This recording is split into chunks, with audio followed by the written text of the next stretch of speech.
রান্নার ভিডিও নিয়ে চলে আসলাম ট্যাংরা মাছ দিয়ে। আর দেখো এই শাক দিয়ে, এই যে সবজি দিয়ে, আর এটা কি থানদনি পাতা না কি পাতা বলে, অতটা ভালো নাম জানি না। এটা দিয়ে করব।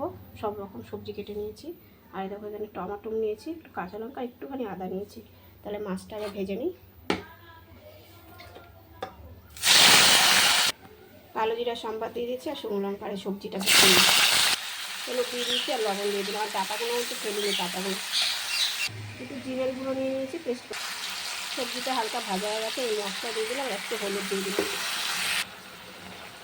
শাকগুলো দিয়ে দিলাম।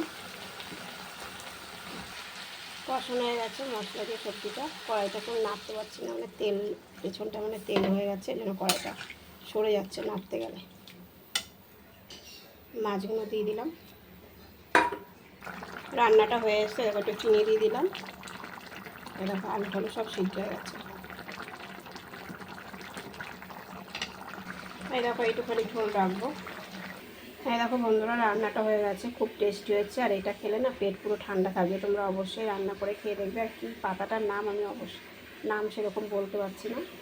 তোমরা ওটা অবশ্যই রান্না করে খেয়ে দেবে। কীরকম লাগলো কমেন্ট বক্সে জানাবে।